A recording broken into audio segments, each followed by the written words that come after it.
Good morning all of you. आज आप लोगों को क्लास 10 साइंस पढ़ाएंगे। इसमें साइंस में आप रासायनिक अपक्रियाओं के बारे में पढ़े, रासायनिक समीकरण संतुलित करने के बारे में आप पढ़े और आज पढ़ेंगे रासायनिक अपक्रियाओं के प्रकार। इसके पहले वाले वीडियो में आपको बताया गया कि रासायनिक अपक्रियाएं कई प्रकार की होती हैं। समानता के आधार पर इसको कई भागों में डिवाइड किया गया है। उसमें एक दो प्रकार के रिएक्शंस आप पढ़ चुके हैं, लेकिन आज फिर से रिपीट कर दे रहे हैं पुनः। तो इसमें रासायनिक अपक्रियाओं के प्रकार में पहला है योगात्मक अपक्रिया। यहाँ रासायनिक अपक्रियाओं के प्रकार, इसके बारे में डिस्कस किया गया इसके पहले वाले वीडियो में। अब पुनः इसको रिपीट करा दे रहे हैं कि रासायनिक अपक्रियाओं के प्रकार की समानता के आधार पर रासायनिक अपक्रियाओं को कई भागों में क्या किया गया है, बांटा गया है। जिसमें पहला है योगात्मक अपक्रिया।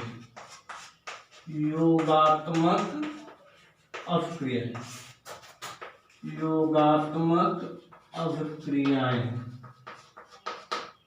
इसको इंग्लिश में कहते हैं एडिशन रिएक्शन। जिस इंग्लिश में क्या कहा जाता है, एडिशन रिएक्शंस। योगात्मक अपक्रियाएं, योगात्मक अपक्रिया नाम से स्पष्ट है। योग होता है इसमें कि वह अपक्रियाएं जिनमें दो या दो से अधिक पदार्थ संयोग करके क्या करते हैं, केवल एक पदार्थ बनाते हैं। तो ऐसी अपक्रियाओं को हम क्या कहते हैं, योगात्मक अपक्रियाएं कहते हैं। कि ऐसी अपक्रियाएं जिनमें दो या दो से अधिक पदार्थ मिल करके या संयोग करके केवल एक पदार्थ बनाते हैं, तो ऐसी अपक्रियाओं को क्या कहा जाता है, योगात्मक अपक्रियाएं कहते हैं। तो परिभाषा लिख दिया जा रहा है कि वह अपक्रियाएं जिनमें दो या दो से अधिक पदार्थ संयोग करके दो या दो से अधिक पदार्थ संयोग करके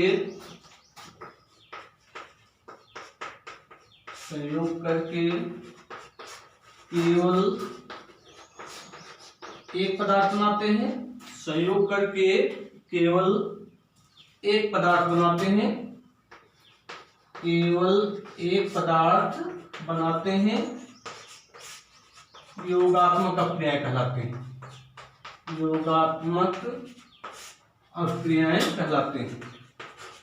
योगात्मक अपक्रिया क्या होती है कि ऐसी अपक्रियाएं जिनमें दो या दो से अधिक पदार्थ मिल करके या संयोग करके क्या करती हैं, केवल एक पदार्थ का निर्माण करती हैं, एक पदार्थ बनाती हैं। तो ऐसी अपक्रियाओं को हम क्या कहते हैं, योगात्मक अपक्रियाएं कहते हैं। इसका उदाहरण है जैसे सल्फर को वायु में जलाने पर, एग्जाम्पल इसका कि सल्फर को हम क्या करते हैं, वायु में जलाते हैं। तो सल्फर को वायु में जलाने पर क्या बनता है, सल्फर डाइऑक्साइड बनता है, SO2। सल्फर का संकेत से इसको वायु में जलाया जा रहा है, अर्थात ऑक्सीजन में जलाया जा रहा है, तो क्या बन रहा है, सल्फर डाइऑक्साइड बन रहा है। तो यहाँ पर दो पदार्थ संयोग कर रहे हैं और केवल एक पदार्थ बन रहा है। तो ये अपक्रिया कौन सी अपक्रिया होगी, योगात्मक अपक्रिया होती है। इसी तरह दूसरा एग्जाम्पल है कि कलीचूना जिसको कहते हैं कैल्शियम ऑक्साइड। कलीचूना जिसको क्या कहा जाता है, कैल्शियम ऑक्साइड। कि कलीचूने में पानी मिलाया जाता है तो बुझा हुआ चूना बनता है, जिसको चूने का पानी कहते हैं। इसका रासायनिक नाम है कैल्शियम हाइड्रोक्साइड है। कि कलीचूने में क्या किया जाता है, पानी मिलाया जाता है। कलीचूना होता है CaO, कैल्शियम ऑक्साइड, इसको कहते हैं कलीचूना। तो इसका जो रासायनिक नाम है ये क्या होगा, कैल्शियम ऑक्साइड। इसमें जब हम पानी मिलाते हैं तो क्या बनता है, बुझा हुआ चूना, जिसको कहते हैं कैल्शियम हाइड्रोक्साइड। इसी को चूने का पानी भी कहा जाता है। तो क्या बनेगा, CaOH का होल ट्वाइस। तो यहाँ देख रहे हैं कि चूने के पानी में जल मिलाया जा रहा है तो बुझा हुआ चूना प्राप्त हो रहा है। ठीक है। तो यहाँ पर दो पदार्थ संयोग करके क्या करते हैं, केवल एक पदार्थ बन रहा है, वो क्या है, चूने का पानी। ठीक है, तो एक कौन सी अक्रिया हुई, योगात्मक अक्रिया। एक रिएक्शन और दे रहे हैं कि कार्बन मोनोऑक्साइड और क्लोरीन, कार्बन मोनोऑक्साइड और क्लोरीन संयोग करके एक विषैली गैस बनाते हैं जिसको फास्जिन गैस कहते हैं, जिसका रासायनिक नाम है कार्बोनिल क्लोराइड। तो carbon monoxide CO, carbon monoxide और क्लोरीन, कार्बन मोनोऑक्साइड CO और क्लोरीन, ये दोनों संयोग करके क्या करते हैं, एक अत्यंत विषैली गैस जिसको कहते हैं फास्जिन कहते हैं, या इंग्लिश में रासायनिक नाम उसका क्या है, कार्बोनिल क्लोराइड है, तो हो जाएगा COCH2, कार्बोनिल क्लोराइड। इसका नाम है कार्बोनिल क्लोराइड। इसी को क्या कहते हैं, फास्जिन गैस भी कहते हैं। विषैली गैस है फास्जिन गैस। ठीक है, ये कार्बन मोनोऑक्साइड क्लोरीन से मिलकर के क्या करता है, कार्बोनिल क्लोराइड बनाता है। तो ये दो पदार्थ यहाँ पर संयोग कर रहे हैं, केवल एक पदार्थ का निर्माण कर रहे हैं, तो ये क्या होगा, योगात्मक अक्रिया होगा। इसी तरह बहुत से रासायनिक अक्रियाएं हैं जो योगात्मक अक्रिया देती हैं। एक एग्जाम्पल और देख लीजिए, जैसे एथिलीन है, एथिलीन में हाइड्रोजन का योग होता है, तो हाइड्रोजन के योग से एथेन गैस बनती है। जैसे एथिलीन जिसका सूत्र होगा C2H4, इसमें हाइड्रोजन का योग होता है, तो हाइड्रोजन के योग से क्या बनता है, एथेन गैस बनती है। और ये निकिल उत्प्रेरक की उपस्थिति में, उत्प्रेरक जानते हैं अक्रिया की वेग को क्या करता है, बढ़ा देता है, या कह सकते हैं रासायनिक अक्रिया की वेग को परिवर्तित कर देता है। तो निकिल उत्प्रेरक की उपस्थिति में एथिलीन हाइड्रोजन से योग करके कौन सी गैस बनाती है, एथेन गैस बनाती है, C2H6। और यहाँ पर जो ताप है वो 300 डिग्री सेल्सियस, ताप जो है वो 300 डिग्री सेल्सियस ताप पर एथिलीन हाइड्रोजन से योग करके एथेन गैस बनाती है। इसका नाम नीचे लिख दे रहे हैं, एथेन। और इसका नाम है एथिलीन। एथिलीन हाइड्रोजन से योग करके क्या बनाती है, एथेन गैस बनाती है। तो ये सब अक्रियाएं कौन सी अक्रियाएं हैं, योगात्मक अक्रियाएं हैं, क्योंकि इसमें दो या दो से अधिक पदार्थ मिल करके क्या कर रहे हैं, केवल एक पदार्थ का निर्माण कर रहे हैं। तो ये योगात्मक अक्रिया है। योगात्मक अक्रियाएं क्या होती हैं कि वह अक्रियाएं जिनमें दो या दो से अधिक पदार्थ संयोग करके केवल एक पदार्थ बनाते हैं, तो ऐसी अक्रिया को हम क्या कहते हैं, योगात्मक अक्रिया कहते हैं। उसका उदाहरण हो गया। ठीक है, अब अगली अक्रिया के बारे में जानेंगे। दूसरा है प्रतिस्थापन अक्रिया, दूसरा है प्रतिस्थापन अक्रियाएं, प्रतिस्थापन अभिक्रियाएं, जिसको कहते हैं सब्स्टिट्यूशन रिएक्शन। क्या कहा जाता है, सब्स्टिट्यूशन रिएक्शन। इंग्लिश लिख दे रहे हैं, यस, सब्स्टिट्यूशन रिएक्शन।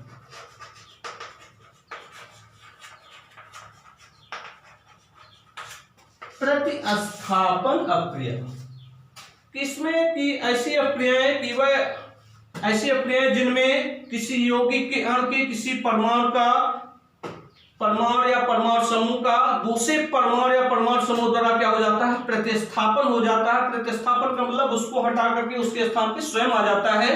तो ऐसी अक्रिया को हम क्या कहते हैं, प्रतिस्थापन अक्रिया कहते हैं। कि वह अक्रियाएं जिनमें किसी यौगिक के अणु के एक परमाणु या परमाणु समूह के स्थान पर कोई दूसरा परमाणु या परमाणु समूह आ जाता है, तो ऐसी अक्रिया को हम क्या कहते हैं, योगात्मक अक्रिया कहते हैं। ऐसी अक्रिया को क्या कहते हैं, प्रतिस्थापन अक्रिया कहते हैं। तो प्रतिस्थापन अक्रिया में क्या होगा, किसी यौगिक के अणु के एक परमाणु या परमाणु समूह के स्थान पर दूसरा परमाणु या परमाणु समूह क्या होगा, आ जाएगा। तो ऐसी अक्रिया को क्या कहा जाएगा, प्रतिस्थापन अक्रिया कहते हैं। तो परिभाषा पहले हम लिख दे रहे हैं, इसको आप लोग नोट कर लीजिएगा कि वह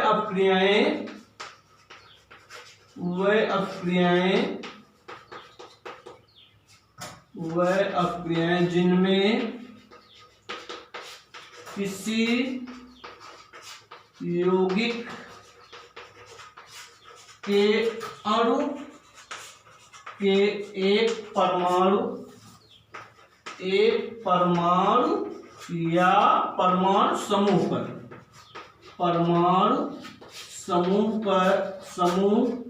के स्थान पर दूसरा परमाणु या परमाणु समूह आ जाता है, दूसरा परमाणु या परमाणु समूह आ जाता है,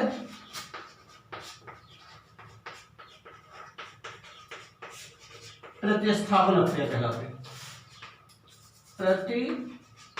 प्रतिस्थापन अक्रिया कहलाती है या प्रतिस्थापन अक्रियाएं कहलाती हैं, प्रतिस्थापन अक्रियाएं कहलाती हैं। ठीक है, समझ गए होंगे। क्या है कि वह अक्रियाएं जिनमें किसी यौगिक के एक अणु के परमाणु या परमाणु समूह के स्थान पर कोई दूसरा परमाणु या परमाणु समूह आ जाएगा तो ऐसी अक्रियाओं को क्या कहा जाएगा, प्रतिस्थापन अक्रिया कहते हैं। जैसे उदाहरण के तौर पर क्या किया जा रहा है कि कॉपर की कील को कॉपर सल्फेट के विलयन में क्या किया जा रहा है, लोहे की कील, कॉपर सल्फेट के विलयन में लोहे की कील को क्या किया जाता है, डुबोया जाता है। तो लोहे की कील पर कॉपर धातु क्या हो जाती है, जमा हो जाती है।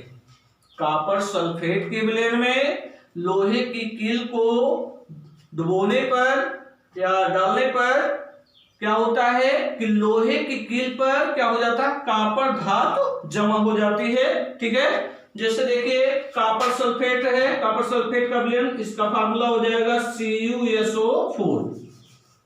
कॉपर सल्फेट के विलयन में नाम नीचे लिख दे रहे हैं, इसका नाम है कॉपर सल्फेट।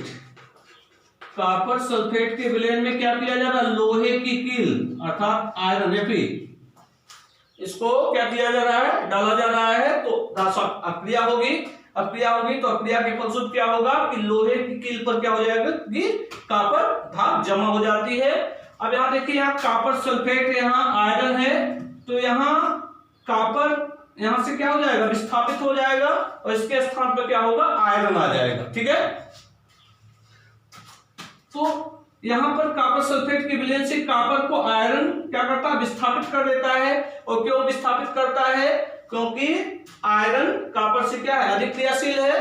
तो ये चीजें आप अगले चैप्टर में पढ़ेंगे, विद्युत रसायन श्रेणी पढ़ेंगे तो वहां आपको बताया जाएगा। ठीक है, तो यहाँ पर CuSO4 प्लस Fe, यहाँ Fe कॉपर को क्या करता है, कॉपर सल्फेट के विलयन से विस्थापित कर देता है, इसके स्थान पर स्वयं आ जाता है। तो यहां से कॉपर हटेगा तो आयरन आएगा, तो क्या होगा FeSO4 प्लस Cu, ये कॉपर धातु लोहे की कील पर क्या हो जाती है, जमा हो जाती है। इसका नाम है फेरस सल्फेट या आयरन सल्फेट भी कह सकते हैं, फेरस सल्फेट। तो एक कौन सी अक्रिया है, प्रतिस्थापन अक्रिया। देख रहे हैं कॉपर सल्फेट के विलयन से कॉपर को कौन विस्थापित कर रहा है, आयरन विस्थापित कर रहा है और इसके स्थान पर स्वयं आ जा रहा है और कॉपर यहां से हट जा रहा है। ठीक है, तो ये कौन सी अक्रिया हो जाएगी, प्रतिस्थापन अक्रिया हो जाएगी।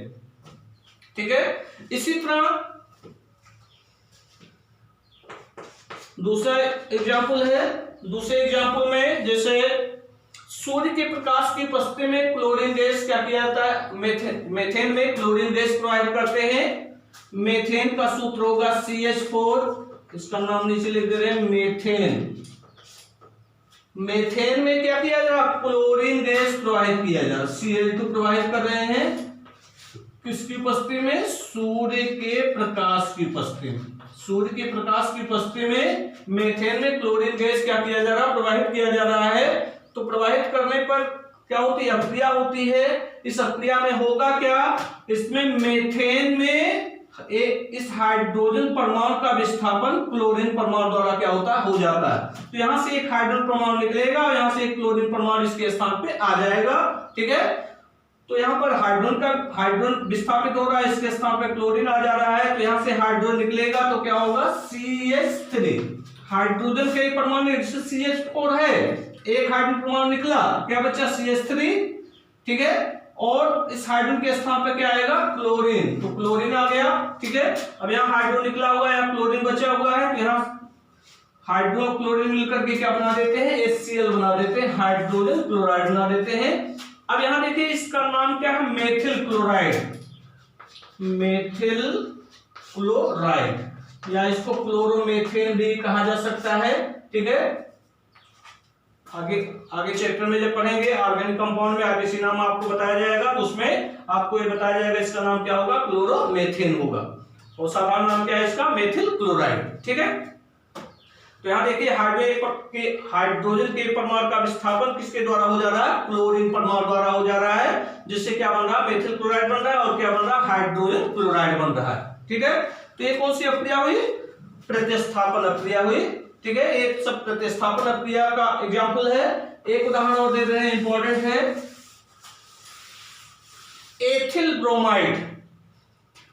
एथिल ब्रोमाइड में क्या करते हैं, जलीय पोटेशियम हाइड्रोक्साइड मिलाते हैं।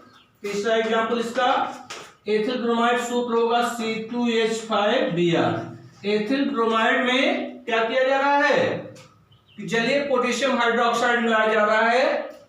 तो कहने का मतलब क्या है कि एथिल ब्रोमाइड जलीय पोटेशियम हाइड्रोक्साइड KOH, तो जलीय है तो यहाँ ब्रैकेट में हम AQ लिख दे रहे हैं, एकाकोश में होता है जलीय विलयन। तो एथिल ब्रोमाइड को पोटेशियम हाइड्रोक्साइड के जलीय विलयन में मिलाया जा रहा है, तो क्या होगा, इसमें ब्रोमीन का विस्थापन इस OH समूह द्वारा क्या होता है, हो जाता है, अर्थात OH समूह इसको विस्थापित कर देगा, तो यहाँ से ब्रोमीन हट जाएगा, OH यहाँ आ जाएगा और ब्रोमीन यहाँ पहुंच जाएगा, तो पोटेशियम के साथ मिलकर के क्या बना देगा, पोटेशियम ब्रोमाइड बना देगा। अब देखिए ब्रोमीन यहाँ जब हट रहा है तो इसके स्थान पे OH आ रहा है, तो क्या बनेगा, C2H5OH, एथिल अल्कोहल बन जाता है, और ब्रोमीन यहां आ जाएगा तो हो जाएगा KBr, पोटेशियम ब्रोमाइड। तो इसका नाम है एथिल ब्रोमाइड, नाम नीचे लिख लीजिएगा, एथिल ब्रोमाइड, एथिल ब्रोमाइड। तो ये जलीय पोटेशियम हाइड्रोक्साइड है, इसका नाम है एथिल एल्कोहल, एथिल एल्कोहल,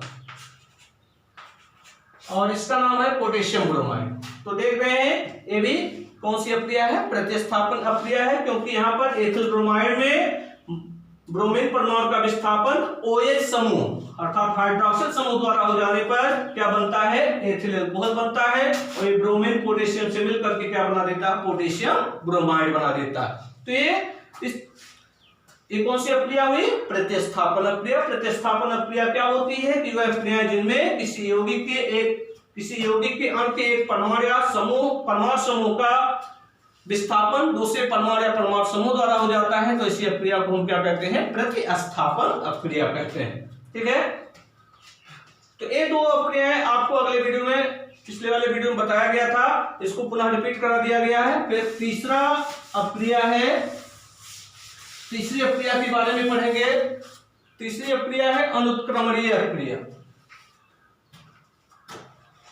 अनुत्क्रमणीय अक्रिया, अनुत्क्रमणीय अक्रिया। तो इन सभी अक्रियाओं के बारे में आपको जानना जरूरी है, कौन योगात्मक अक्रिया है, कौन प्रतिस्थापन अक्रिया है, कौन अनुत्क्रमणीय है, कौन उत्क्रमणीय है, इन सभी अक्रियाओं के बारे में आपको जानना जरूरी है। अनुत्क्रमणीय अक्रिया इसके इंग्लिश है irreversible reaction, IRREVRSIVLA, irreversible reactions।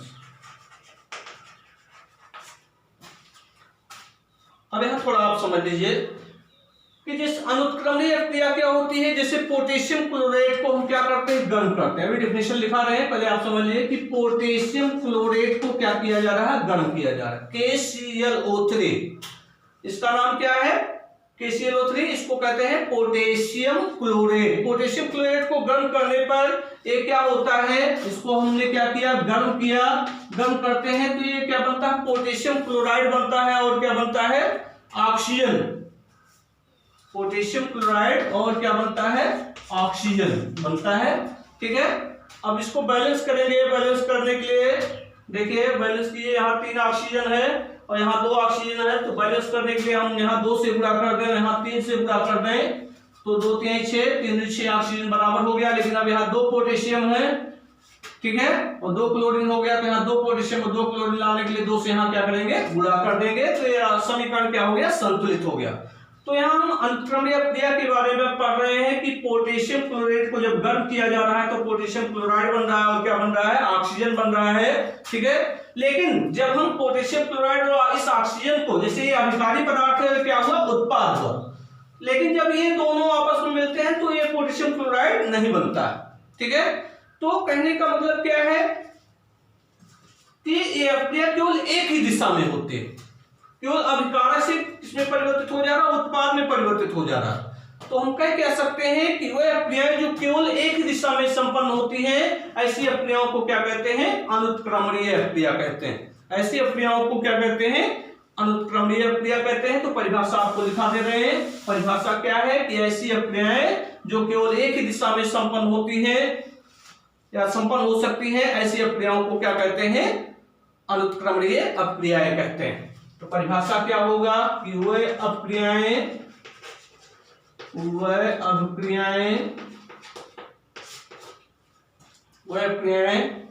जो केवल एक दिशा में संपन्न हो सकती हैं, जो केवल एक ही दिशा में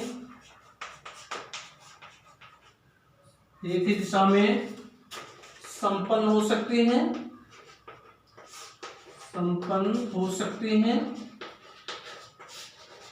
अनुत्क्रमणीय अपक्रियाएं कहलाती हैं। अनुत्क्रमणीय अपक्रियाएं कहलाती हैं। अनुत्क्रमणीय अपक्रियाएं कहलाती हैं, अर्थात इसमें केवल अभिकारक उत्पाद में क्या हो जाता है, परिवर्तित हो जाता है, लेकिन उत्पाद पुनः अभिकारक में नहीं बदलता है।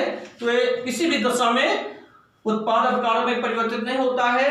तो कहने मतलब ये अपक्रिया केवल एक ही दिशा में हो रही है, तो ऐसी अपक्रियाओं को हम क्या कहते हैं, अनुत्क्रमणीय अपक्रियाएं कहते हैं। तो कहने का अर्थ क्या हुआ कि अभिकारक पूर्ण रूप से किसमें बदल जाता है, उत्पाद में बदल जाता है, और इन अपक्रियाओं में उत्पादों को किसी भी अनुपात में मिलाने पर किसी भी दशा में पुनः अभिकारक नहीं प्राप्त होता है, तो ऐसी अपक्रिया को हम क्या कहते हैं, अनुत्क्रमणीय अपक्रिया कहते हैं, ठीक है। तो इसका उदाहरण अभी आपको एक बताया कि पोटेशियम क्लोराइड को क्या किया जा रहा है, गर्म किया जा रहा है।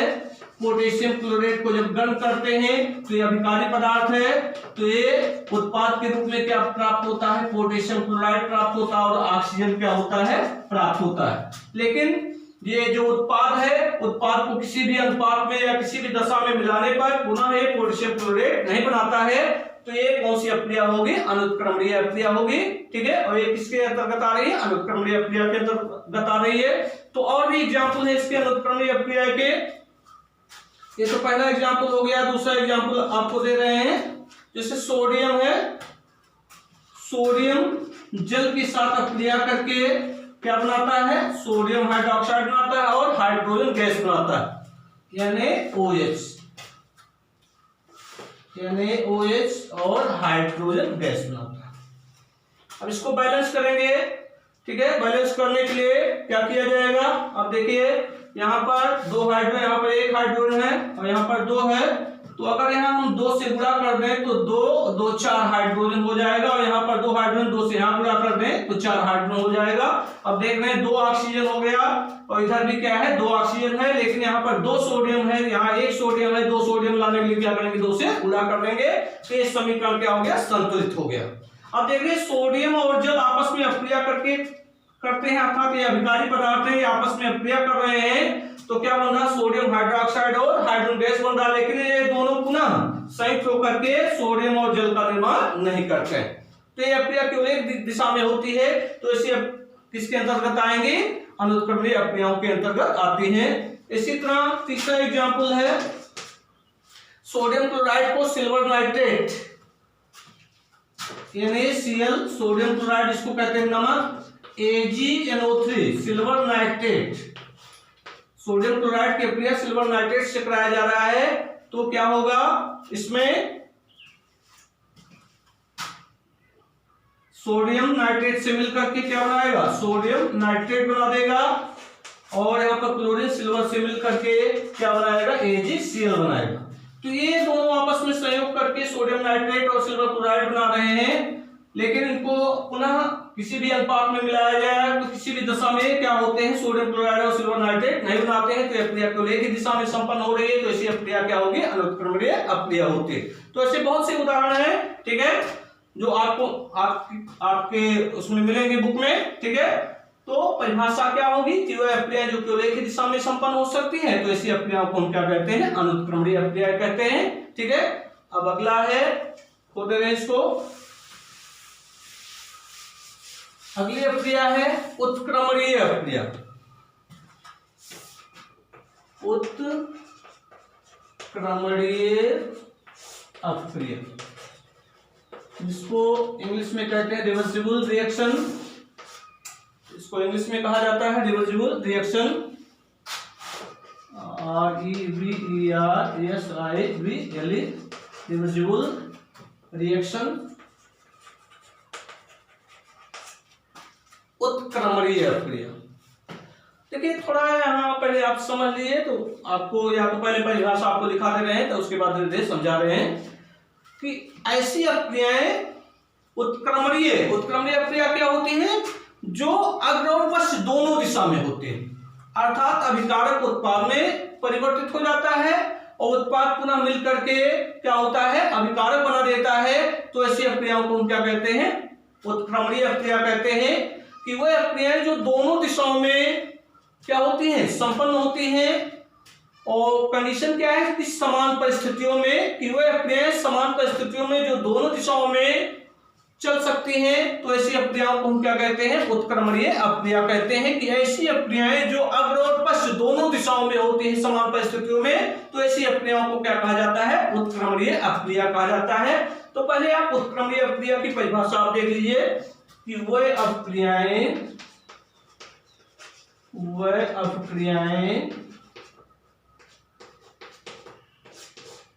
जो समान परिस्थितियों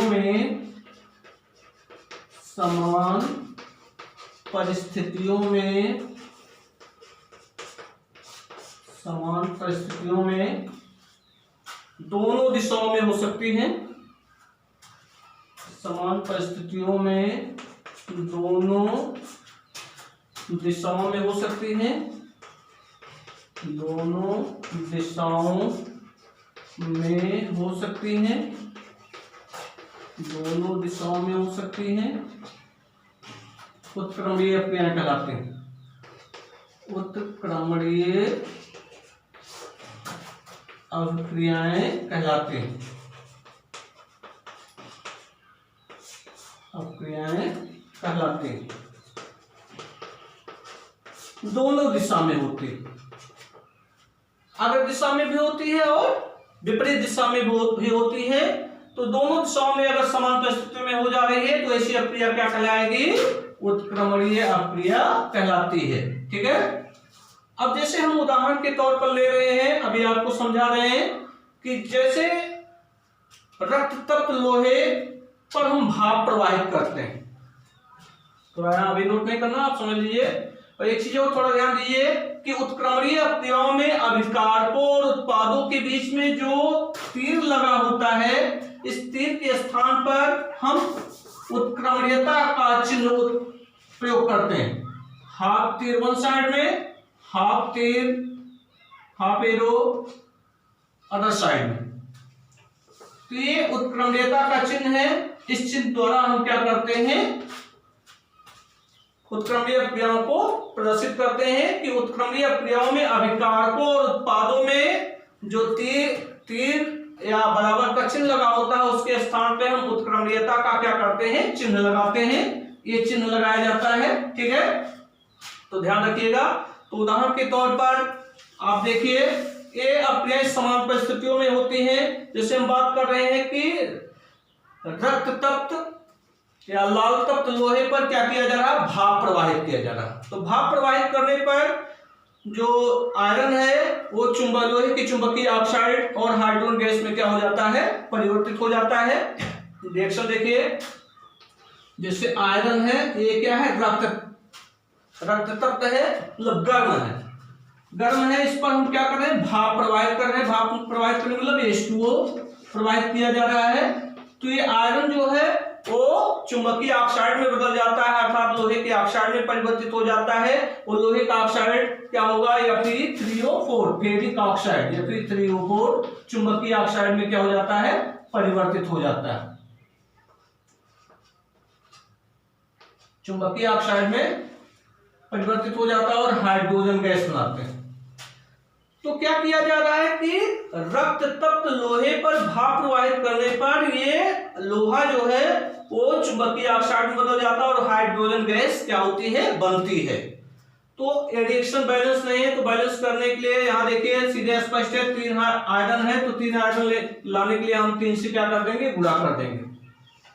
हाइड्रोजन बैलेंस है नहीं है, यहाँ 2 हाइड्रोजन, यहाँ 2 हाइड्रोजन, अभी तो बैलेंस है। लेकिन यहाँ देखिए 4 ऑक्सीजन है, लेकिन यहाँ पर कितना ऑक्सीजन है, 1। तो 4 ऑक्सीजन लाने के लिए हम क्या करेंगे, यहाँ 4 से गुणा कर देंगे। अब देखिए हाइड्रोजन डिसबैलेंस हो गया, तो हाइड्रोजन को बैलेंस करने के लिए देखिए 4 दूनी 8 हाइड्रोजन का परमाणु है और यहाँ पर 2 हाइड्रोजन का परमाणु है, तो 8 हाइड्रोजन का परमाणु लाने के लिए 4 से यहाँ क्या कर देंगे, गुणा कर देंगे। अब ये समीकरण क्या हो गया, बैलेंस हो गया। ठीक है, तो ये लाल तप्त लोहे पर भाप प्रवाहित करने पर ये चुंबकीय ऑक्साइड में बदल गया और हाइड्रोजन गैस क्या हो गई, प्राप्त हो गई। लेकिन तप्त अवस्था में लोहे की चुंबकीय ऑक्साइड पर हाइड्रोजन गैस प्रवाहित करने पर तप्त अवस्था में इस चुंबकीय ऑक्साइड का हाइड्रोजन गैस प्रवाहित करने पर क्या प्राप्त होगा, आयरन प्राप्त होता है और क्या प्राप्त होती है, भाप प्राप्त होती है। ठीक है, तो दोनों अक्रियाएं क्या होती है, समान परिस्थितियों में होते हैं। दोनों अक्रियाएं जैसे देखिए Fe3O4 है, इस पर ये रक्त तत्व है, इस पर हम क्या कर रहे हैं, हाइड्रोजन गैस प्रवाहित कर रहे हैं, तो क्या बनेगा 3Fe+4H2। ठीक है, रक्त तप्त या लाल तप्त लोहे पर क्या किया जा रहा है, भाप प्रवाहित किया जा रहा है, चुंबकीय ऑक्साइड और हाइड्रोजन गैस बना रहा है। ठीक है, तो समान परिस्थितियों में ये दोनों पुनः मिलकर के क्या बनाते हैं, आयरन और जल का क्या करते हैं, भाप का क्या करते हैं, निर्माण करते हैं। ठीक है, तो पहली अक्रिया में जो उत्पाद है, थोड़ा आप ध्यान दीजिए, पहली अक्रिया में अभिकारी पदार्थ है और ये क्या है, उत्पाद है। तो पहली अक्रिया में ये उत्पाद है, जो उत्पाद है, दूसरी अक्रिया में क्या है, अभिकारक है। पहली अक्रिया में जो उत्पाद है तो ये उत्पाद हो गया, उत्पाद प्रोडक्ट जो है, और दूसरी अक्रिया में ये क्या है, अभिकारक है। देख रहे हैं, तो इन दोनों समीकरणों को हम अलग अलग न लिख करके बल्कि एक ही समीकरण में लिख देते हैं। तो एक ही समीकरण में जब दर्शाएंगे इसको, तो यहां पर तीर और बराबर के स्थान पर हम क्या करते हैं, उत्क्रमणीयता का चिन्ह लगा देते हैं। यहां कि समान परिस्थिति में ये दोनों मिलकर के चुंबकीय ऑक्साइड और हाइड्रोजन गैस बनाएंगे और ये पुनः मिल करके क्या करेंगे, आयरन और जल का क्या करते हैं, निर्माण करते हैं। तो जो अक्रिया बाएं से दाएं दिशा में हो रही है, तो उस अक्रिया को हम क्या कहते हैं, अग्र अक्रिया कहते हैं। उस अक्रिया को क्या कहा जाता है, अग्र अक्रिया कहते हैं या फॉरवर्ड रिएक्शन कहते हैं। और जो अक्रिया इधर से इस दिशा में हो रही है, दाएं से बाएं हो रही है, ऐसी अक्रिया को हम क्या कहते हैं, विपरीत अक्रिया कहते हैं या पश्च अक्रिया कहते हैं। विपरीत अक्रिया या बैकवर्ड रिएक्शन भी कहा जा सकता है कि जो अक्रिया बाएं से दाएं हो रही है, ऐसी अक्रिया को अग्र अक्रिया कहते हैं, और जो अक्रिया दाएं से बाएं हो रही है, ऐसी अक्रिया को क्या कहा जाता है, विपरीत अक्रिया कहा जाता है। तो ये दो अक्रियाएं की वह अक्रियाएं जो समान परिस्थितियों में अग्र और पश्च या विपरीत दिशा में, दोनों दिशाओं में हो सकती हैं या दोनों दिशाओं में होती है, तो ऐसी अक्रियाओं को हम क्या कहते हैं, उत्क्रमणीय अक्रिया कहते हैं। ठीक है, अब ये उत्क्रमणीय अक्रिया एक बंद पात्र में होते हैं। अगर हम सपोज कर लीजिए कि एक खुली नलिका में आयरन, खुली हुई नलिका में लाल तप्त लोहे पर भाप प्रवाहित करें, तो लोहे का चुंबकीय ऑक्साइड बनेगा और हाइड्रोजन गैस बनेगी। हाइड्रोजन गैस क्या हो जाएगी, बाहर निकल जाएगी नली से। तो विपरीत दिशा में अक्रिया होने के लिए हाइड्रोजन अभिकारक के साथ नहीं होगा, तो दूसरी दिशा में अक्रिया नहीं होगी। इसी तरह दूसरी तरह अगर ये अक्रिया खुली नलिका में हो रही है, तो लोहे के चुंबकीय ऑक्साइड पर हाइड्रोजन गैस प्रवाहित करेंगे तो क्या बनेगा, आयरन बनेगा और जल बनेगा, और नलिका खुले होने के कारण भाप क्या होगा, वाष्प बन करके उड़ जाएगा। तो आगे दूसरी दिशा में अक्रिया होने के लिए ये जल पर्याप्त नहीं होगा या इसके साथ नहीं होगा, तो दूसरी दिशा में अक्रिया नहीं होगी, इसलिए अक्रिया क्या होगी, बंद पात्र में होती है। ठीक है, तो ये अक्रिया क्या होती है, बंद पात्र में होती है, समान परिस्थितियों में होती है।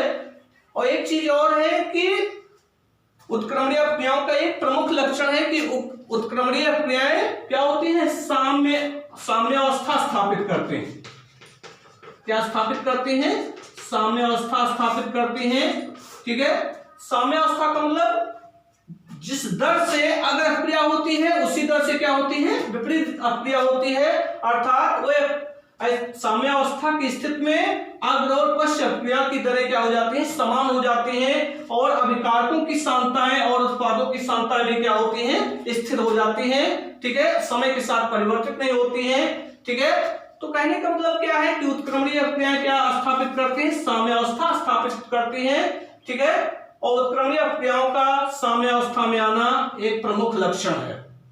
इनका मुख्य लक्षण है कि ये अक्रियाएं क्या करती हैं, साम्यावस्था स्थापित करते हैं। ठीक है, तो विस्तृत इसके बारे में आपको साम्यावस्था चैप्टर में पढ़ना पड़ेगा आगे क्लासों में। ठीक है, तो उत्क्रमणीय अक्रियाएं क्या होती हैं, वे अक्रियाएं जो अग्र और पश्च दोनों दिशाओं में होती समान परिस्थितियों में, तो ऐसी अक्रियाओं को क्या कहा जाता है, उत्क्रमणीय अक्रिया कहा जाता है। तो इसके बहुत से एग्जाम्पल हैं, तो एक दो एग्जाम्पल आपको करा दे रहे हैं। जैसे ये तो पहला आपको बता ही दिया गया। दूसरा एग्जाम्पल है हाइड्रोजन।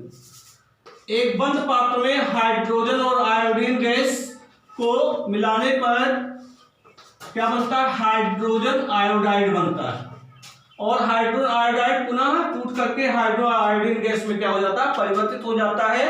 तो ये कौन सी अक्रिया है, उत्क्रमणीय अक्रिया। ठीक है, इसी तरह अमोनियम क्लोराइड NH4Cl ये टूटेगा किसमें, NH3 और HCl में। ये भी कौन सी अक्रिया है, उत्क्रमणीय अक्रिया। ठीक है, तो बहुत से उदाहरण है इसके। ठीक है, तो परिभाषा और 3 उदाहरण पर्याप्त है। अब आगे है अगला अक्रिया है। अब अगली अक्रिया के बारे में आप जानेंगे। अगली अक्रिया है अपघटन अक्रिया। अपघटन अक्रिया, अपघटन अक्रिया। अपघटन अक्रियाएं क्या होती हैं, डीकंपोजिशन रिएक्शन,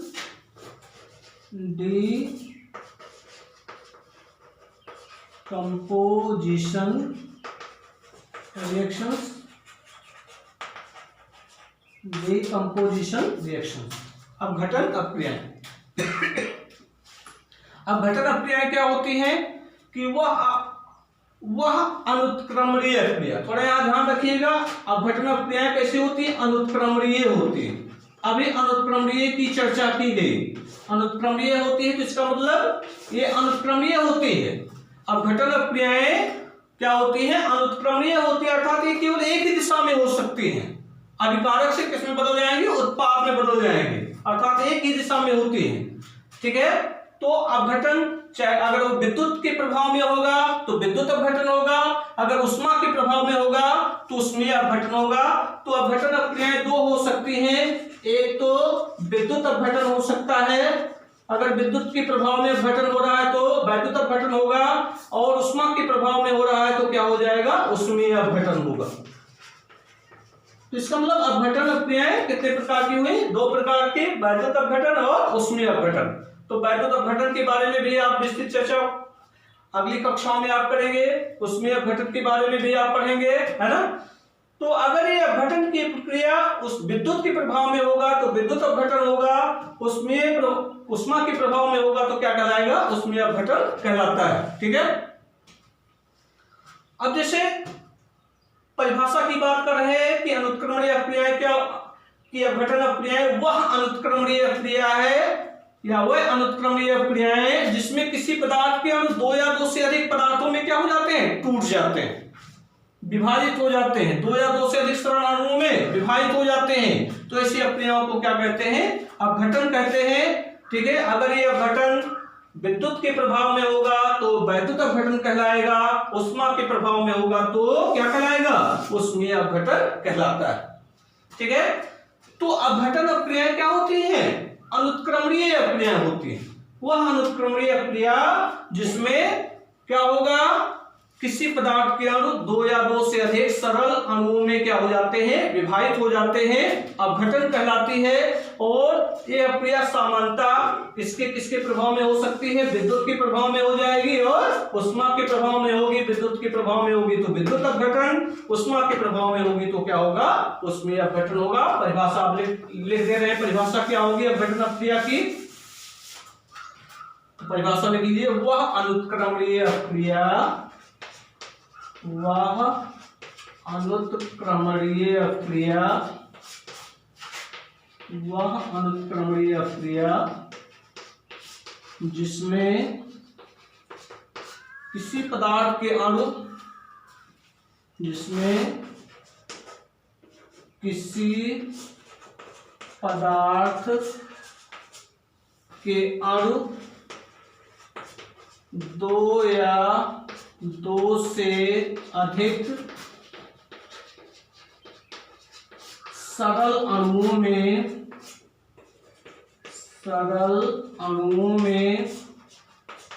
विभाजित हो जाते हैं, सरल अणुओं में विभाजित हो जाते हैं, विभाजित हो जाते हैं, अपघटन अपक्रिया कहलाते हैं। अपघटन अपक्रियाएं कहलाते हैं, अपघटन अपक्रियाएं कहलाते हैं। ठीक है, अगर यह अपघटन विद्युत के प्रभाव में होगा तो विद्युत अपघटन कहलाएगा, उष्मा के प्रभाव में होगा तो उष्मीय अपघटन कहलाएगा। तो ये दो प्रकार का हो जाएगा। तो इसमें अब इसके बारे में बहुत पढ़ना नहीं है। पहला है विद्युत अपघटन, दूसरा उष्मीय अपघटन। दो प्रकार का हुआ उष्मीय अपघटन।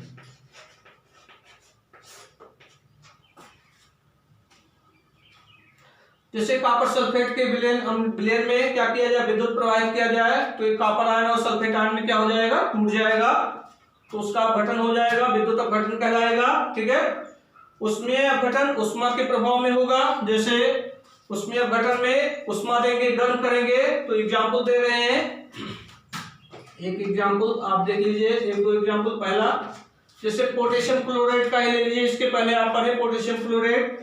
पोटेशियम क्लोराइड को क्या किया जा रहा, गर्म किया जा रहा। गर्म करेंगे तो ये पोटेशियम क्लोराइड KCl और ऑक्सीजन में क्या हो जाता है, टूट जाता है। ठीक है, पोटेशियम क्लोराइड और ऑक्सीजन में क्या हो जाता है, ये टूट जाता, वियोजित हो जाता है। ठीक है, तो यह पोटेशियम क्लोराइड जो है, पोटेशियम क्लोराइड और ऑक्सीजन में क्या हो जा रहा है, टूट जा रहा है। तो ये कौन सी अपक्रिया है, उसमें अपघटन है, क्योंकि ये अपघटन उष्मा के द्वारा हो रहा है। ठीक है, और एग्जाम्पल एक एग्जाम्पल बहुत है। ठीक है, अगला है वियोजन अपक्रिया है। ठीक है, तो इसको वियोजन अपक्रिया,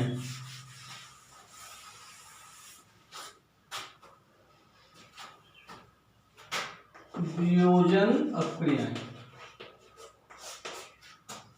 वियोजन अपक्रिया।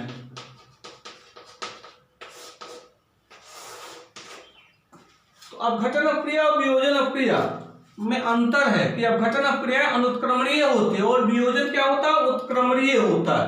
वियोजन क्या होता है, उत्क्रमणीय होता है। ठीक है, इसमें वियोजन किस अपक्रिया में होता है, उत्क्रमणीय अपक्रिया होता है, और अपघटन किस अपक्रिया में होता है, अनुत्क्रमणीय अपक्रिया में होता है। ये अंतर आप ध्यान रखिएगा कि अपघटन अपक्रियाएं किसमें होती हैं, अनुत्क्रमणीय अपक्रियाओं में होती हैं, और वियोजन किसमें होता है, उत्क्रमणीय अपक्रिया में होता है। तो परिभाषा लगभग उसी तरह होगा, लेकिन वही अनुत्क्रमणीय के स्थान पे क्या आ जाएगा, उत्क्रमणीय आ जाता है। तो परिभाषा क्या होगा कि वह उत्क्रमणीय अपक्रिया, परिभाषा वह उत्क्रमणीय अपक्रिया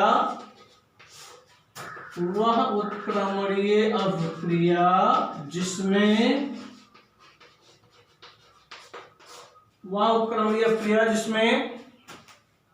किसी पदार्थ के अणु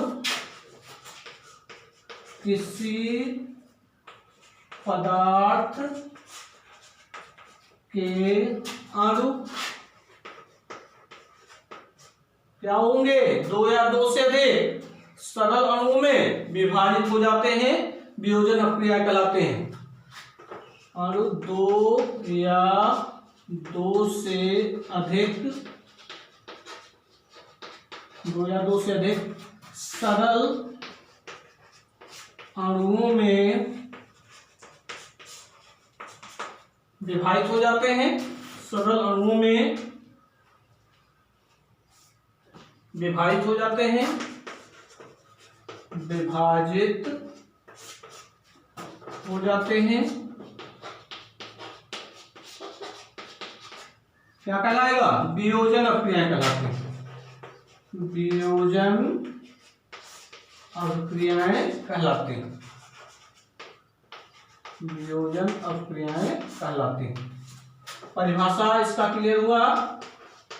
अपघटन और वियोजन में कंफ्यूजन नहीं होना चाहिए। अपघटन क्या होगा कि वह अनुत्क्रमणीय अभिक्रिया जिसमें किसी पदार्थ के अणु दो या दो से अधिक सरल अणु में क्या हो जाते हैं, विभाजित हो जाते हैं, अपघटन कहलाती है। लेकिन वियोजन अभिक्रिया क्या है कि वह उत्क्रमणीय अभिक्रिया, परिभाषा में यहाँ पर क्या है, उत्क्रमणीय अभिक्रिया, कि वह उत्क्रमणीय अभिक्रिया जिसमें किसी पदार्थ के अणु दो या दो से अधिक सरल अणुओं में विभाजित हो जाते हैं, वियोजन अभिक्रियाएं क्या होती हैं, कहलाती हैं। ठीक है, तो अपघटन और वियोजन अभिक्रियाएं क्या होती है, एक समान होती है। अंतर केवल क्या है कि अपघटन अभिक्रियाएं अनुत्क्रमणीय है और वियोजन अभिक्रियाएं क्या है, उत्क्रमणीय है। कि लगभग दोनों अभिक्रियाएं एक समान है। अंतर किसका है, अनुत्क्रमणीय और उत्क्रमणीय का। अपघटन अभिक्रियाएं क्या होती है, अनुत्क्रमणीय होती हैं, और वियोजन अभिक्रियाएं क्या होती हैं, उत्क्रमणीय होती हैं। ठीक है, तो जैसे उसमें विद्युत अपघटन था, उसमें अपघटन था, तो इसमें क्या हो जाएगा, वियोजन। अगर ऊष्मा के प्रभाव में संपन्न होगा, क्या होगा, उसमें वियोजन होता है। क्या होता है, जो वियोजन ऊष्मा के प्रभाव में होगा तो क्या कहलाएगा, उसमें वियोजन कहलाता है। ऊष्मा के प्रभाव में वियोजन क्या कहलाएगा, उसमें वियोजन कहलाता है। ठीक है, तो सीधे ऊष्मा के प्रभाव में वियोजन, ऊष्मा के प्रभाव में वियोजन क्या कहलाएगा, उसमें वियोजन कहलाता है। वियोजन, उसमें वियोजन कहलाता है, उसमें वियोजन अभिक्रिया कहलाता है। अभिक्रिया या अभिक्रियाएं कहलाती हैं। जो अभिक्रियाएं ऊष्मा के प्रभाव में होती हैं, जो उसमें वियोजन ऊष्मा के प्रभाव में होगा तो ये अभिक्रिया क्या कहलाएगी, उसमें वियोजन अभिक्रिया कहलाती है। इसका एग्जाम्पल हो जाएगा इसका, जैसे फास्फोरस पेंटाक्लोराइड PCl5, इसका वियोजन होगा किसमें, PCl3 फास्फोरस ट्राइक्लोराइड और क्लोरीन में। ठीक है, तो ये वियोजन अभिक्रिया है। इसी तरह अमोनियम क्लोराइड, NH4Cl वियोजित होगा किसमें, अमोनिया और HCl में वियोजित होगा। तो ये सब अभिक्रियाएं क्या होती हैं, वियोजन अभिक्रियाएं कहलाती हैं। ठीक है, अब अगला अभिक्रिया है उभय अपघटन अभिक्रियाएं। हो देगा इसको। ठीक है, क्योंकि ज्यादा उदाहरण अगर दिया जाएगा तो वीडियो बहुत लंबा बन जाएगा, टॉपिक कंप्लीट भी नहीं होगा। ठीक है, फिर थोड़ा सा रह जाएगा। तो परिभाषा और उदाहरण, एक दो उदाहरण आपको बता दिया जा रहा है और उदाहरण आप बुक से देख लीजिएगा। ठीक है, और अगला है उभय अपघटन अभिक्रिया। उभय अपघटन अभिक्रियाएं, उभय अपघटन अभिक्रियाएं। उभय अपघटन अभिक्रिया क्या होगा, इसकी इंग्लिश है डबल डीकम्पोजिशन रिएक्शंस। डबल लिख लीजिएगा, डबल डीकम्पोजिशन रिएक्शन, उभय अपघटन अभिक्रियाएं। उभय अपघटन अभिक्रिया क्या है कि जिन अक्रियाओं में यौगिकों के आयनों अथवा अन्य घटकों में क्या हो जाता है, विनिमय हो जाता है, एक्सचेंज हो जाता है, तो ऐसी अक्रियाएं क्या होती हैं, उभय अपघटन अक्रियाएं कहलाती हैं। कि वह अक्रियाएं जिनमें यौगिकों के आयनों अथवा अन्य घटकों का विनिमय हो जाता है, तो ऐसी अक्रियाओं, विनिमय का मतलब अदला बदली हो जाती है, तो ऐसी अक्रियाओं को क्या कहते हैं, उभय अपघटन अक्रियाएं कहते हैं। तो परिभाषा लिख लीजिएगा, जिन अक्रियाओं में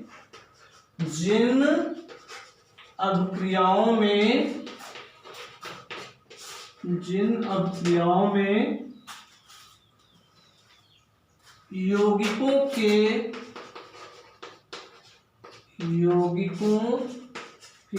आयनों व अन्य घटकों का विनिमय हो जाता है,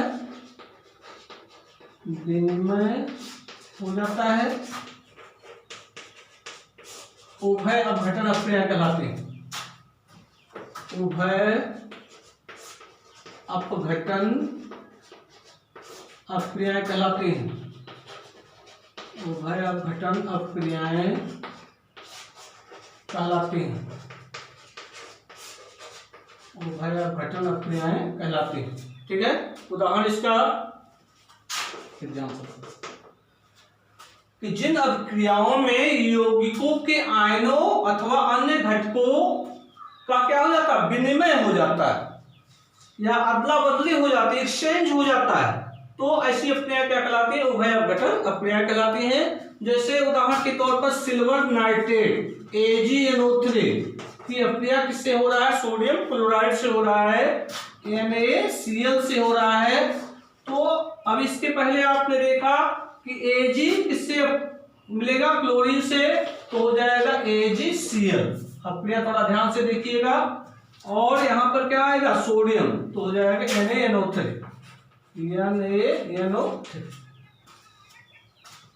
तो एक्सचेंज किसका हो रहा है, यौगिकों या आयनों की क्या हो जा रही है, अदला बदली हो जा रही है। यहां पर देखिए सिल्वर था, सिल्वर नाइट्रेट था, यहां क्या आ गया AgCl, तो इसका क्या हुआ, विनिमय हो गया, हुआ कि नहीं हुआ, देख रहे हैं, इसके स्थान पर A आ गया, ठीक है, और इसके स्थान पर A आ गया, ठीक, देख रहे हैं कि AgNO3 के स्थान पे क्या आया, Ag के स्थान पर क्या आ गया, सोडियम आया, तो सोडियम नाइट्रेट बन गया। अब यहां देखिए, यहां AgCl है, तो इसका ये दोनों मिलकर के क्या बना दिए, AgCl बना दिए। तो आयनों की क्या हो जा रही है, अदला बदली हो जा रही है। तो ऐसी अक्रियाओं को हम क्या कहते हैं, उभय अपघटन अक्रियाएं कहते हैं। कि जिन अक्रियाओं में यौगिकों के आयनों व अन्य घटकों की क्या हो जाती है, अदला बदली हो जाती है, तो ऐसी अक्रियाओं को क्या कहते हैं, उभय अपघटन अक्रिया कहते हैं। ठीक है, तो यहां देखिए NO3 के स्थान पर क्या आ गया, Cl आ गया, तो इसका विनिमय हो गया, और ठीक है, वैसे देखेंगे तो इसका क्या हो जा रहा है, विनिमय हो जा रहा है। ठीक है, तो ऐसी अक्रियाएं क्या कहलाती हैं, उभय अपघटन अक्रियाएं कहलाती हैं। अब अगला है ऊष्माक्षेपी और ऊष्माशोषी अक्रियाएं।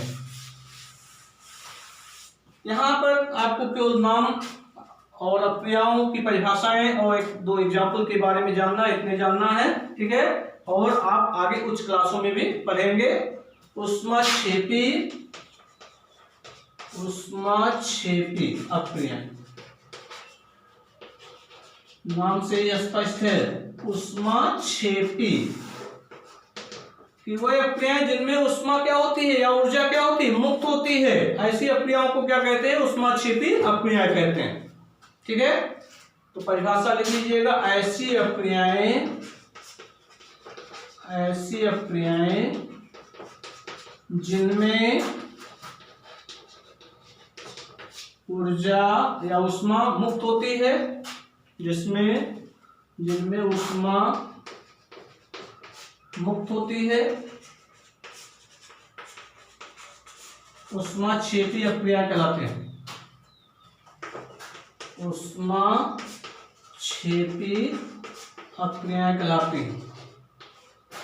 ऊष्माक्षेपी अपक्रियाएं कहलाती हैं कि ऐसी अपक्रियाएं जिनमें ऊष्मा का क्या होता है, उत्सर्जन होता है, अर्थात ऊष्मा निकलती है, तो ऐसी अपक्रियाओं को क्या कहते हैं, ऊष्माक्षेपी अपक्रियाएं कहते हैं। ठीक है, जैसे उदाहरण के तौर पर हाइड्रोजन और ऑक्सीजन।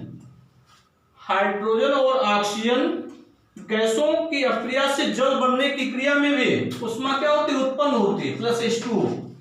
ऊष्मा उत्पन्न होती है, लगभग 13.6 किलो कैलोरी ऊष्मा क्या होती है, उत्पन्न होती है। हाइड्रोजन और ऑक्सीजन की अपक्रिया से जल बनने की क्रिया में ऊष्मा क्या होती है, मुक्त होती है या ऊष्मा उत्पन्न होती है, और लगभग कितना 13.6 किलो कैलोरी ऊष्मा उत्पन्न होती है। तो ये कौन सी अपक्रिया होगी, ऊष्माक्षेपी अपक्रिया होगी। ठीक है, अब अगला है ऊष्मा शोषी अपक्रिया। ऊष्मा शोषी अपक्रिया, नाम से स्पष्ट है, ऊष्मा का अवशोषण होता है। वह अपक्रियाएं जिनमें ऊष्मा का अवशोषण होता है, तो ऐसी अपक्रियाओं को क्या कहते हैं, ऊष्मा शोषी अपक्रियाएं कहते हैं। ऊष्मा शोषी अपक्रिया।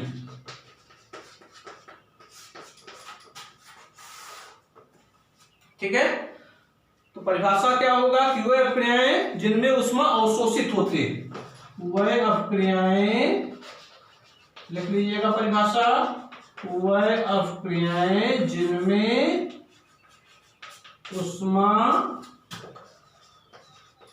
अवशोषित होती है, अवशोषित होती है, ऊष्मा शोषी अपक्रियाएं कहलाती हैं। ऊष्मा शोषी अपक्रियाएं कहलाते हैं। ऊष्मा का अवशोषण होता है, ऊष्मा का अवशोषण होता है, ऐसी अपक्रियाएं क्या कहलाते हैं, ऊष्मा शोषी अपक्रियाएं कहलाती हैं। उदाहरण के तौर पर सोडियम और ऑक्सीजन। सोडियम और ऑक्सीजन की अपक्रिया से में ऊष्मा की आवश्यकता होती है, और लगभग 42 किलो कैलोरी ऊष्मा की आवश्यकता होती है। 42 किलो कैलोरी की आवश्यकता हो रही है। तो ये क्या बनाएगा, सोडियम ऑक्साइड बनाता है, या कह सकते हैं नाइट्रिक ऑक्साइड बनाता है, NO2NO, नाइट्रिक ऑक्साइड। तो देखिए नाइट्रो ऑक्सीजन की अपक्रिया के लिए कितनी ऊष्मा की आवश्यकता होती है, तो इस अपक्रिया के फलस्वरूप क्या बनता है, नाइट्रिक ऑक्साइड बनता है। तो इस अपक्रिया के लिए ऊष्मा की आवश्यकता हो रही है, अर्थात ऊष्मा का अवशोषण हो रहा है, तो ये अपक्रिया क्या कहलाएगी, ऊष्मा शोषी अपक्रियाएं कहलाते हैं। ठीक है, अभी लास्ट है, ऊष्माक्षेपी हो गया, ऊष्मा शोषी हो गया। अब एक लास्ट है उपचयन और अपचयन अपक्रियाएं। तो दे रहे इसको उपचयन और अपचयन। तो इसमें बहुत विस्तृत नहीं है, थोड़ा सा दिया गया है, केवल परिभाषा आपको जानना है। ठीक है, उपचयन अपक्रिया क्या होता है और अपचयन अपक्रिया। उपचयन अपक्रिया एक ही में कर दे रहे हैं, उपचयन और अपचयन अपक्रिया। उपचयन और अपचयन अपक्रिया, अब इसके बारे में विस्तृत आप अगली कक्षाओं में पढ़ेंगे। यहां पर केवल थोड़ा सा आपको जानना है, उपचयन और अपचयन अपक्रिया क्या होती है। ठीक है, उपचयन को ऑक्सीकरण भी कहते हैं, ऑक्सीकरण भी कहा जाता है। ठीक है, इसको इंग्लिश में कहते हैं ऑक्सीडेशन। ऑक्सीडेशन भी कहा जाता है, ऑक्सीडेशन रिएक्शन। और अपचयन को इंग्लिश में क्या कहते हैं, रिडक्शन कहते हैं, रिडक्शन। ऑक्सीडेशन एंड रिडक्शन अपक्रिया। ठीक है, तो अपक्रिया के समय अगर किसी पदार्थ में ऑक्सीडेशन मतलब ऑक्सीजन का योग हो, सीधी बात है।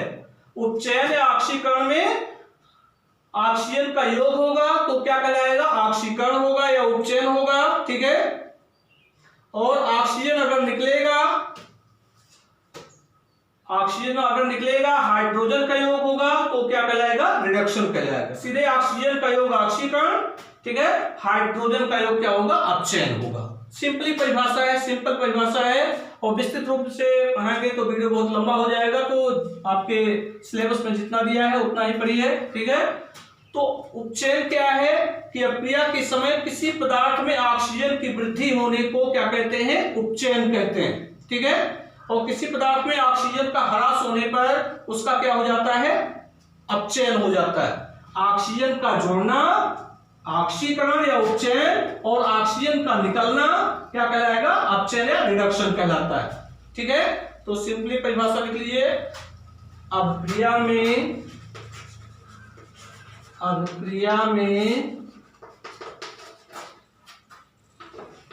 किसी पदार्थ में ऑक्सीजन की वृद्धि, किसी पदार्थ में ऑक्सीजन की वृद्धि उपचयन, ब्रैकेट में ऑक्सीकरण लिख दे रहे हैं, ऑक्सीकरण। अभिक्रिया में किसी पदार्थ में ऑक्सीजन की वृद्धि उपचयन कहलाती है। ठीक है, उपचयन कहलाती है, तथा ऑक्सीजन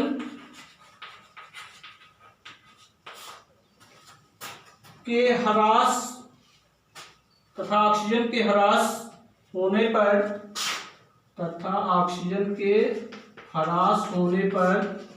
या ऑक्सीजन की कमी होने पर उसका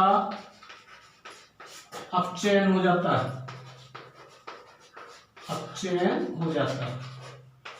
तो सिंपली बात है कि ऑक्सीजन का जोड़ना ऑक्सीकरण या उपचयन, और ऑक्सीजन का निकलना क्या कहलाएगा, अपचयन या रिडक्शन कहलाता है। कि ऑक्सीजन की वृद्धि हो रही है तो ऑक्सीकरण होगा, और ऑक्सीजन की कमी हो रही है तो क्या होगा, रिडक्शन होगा। ठीक है, इसका उदाहरण एक देख लीजिए, जैसे कॉपर और ऑक्सीजन अभिक्रिया करके क्या बनाते हैं, कॉपर ऑक्साइड बनाते हैं, CuO।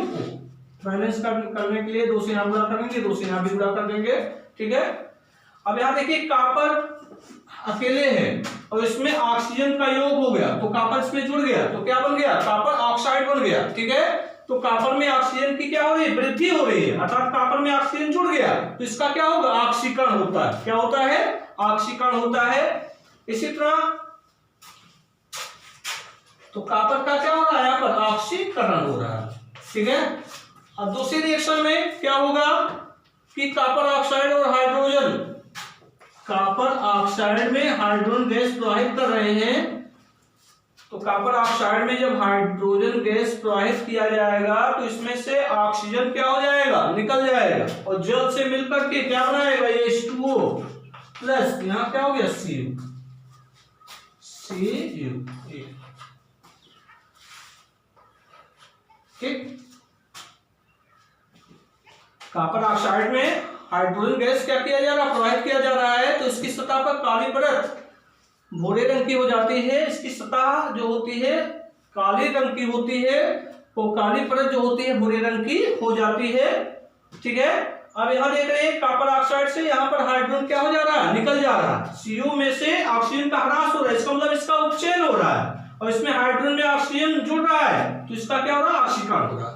ठीक है, तो आपको विस्तृत पढ़ाया जाएगा ऑक्सीकरण अपचयन, अगली क्लास कक्षाओं में विस्तृत बताया जाएगा, उसमें ऑक्सीडेशन और रिडक्शन के बारे में। यहाँ सिंपली बात केवल आपको इतने जानना है कि किसी पदार्थ में अगर ऑक्सीजन का योग हो रहा है तो उसका ऑक्सीकरण होगा, अगर ऑक्सीजन की कमी हो रही है तो क्या होगा, उसका रिडक्शन होता है, अर्थात अपचयन होता है। ठीक है, ये चैप्टर खत्म हो गया है। अब इसके क्वेश्चन आंसर बहुविकल्पीय प्रश्न जो एनसीईआरटी के क्वेश्चंस हैं उसको आप सॉल्व कीजिए, कुछ क्वेश्चंस आपको कराए भी जाएंगे। ठीक है, ये आपका चैप्टर फिनिश हो गया। ठीक है, धन्यवाद।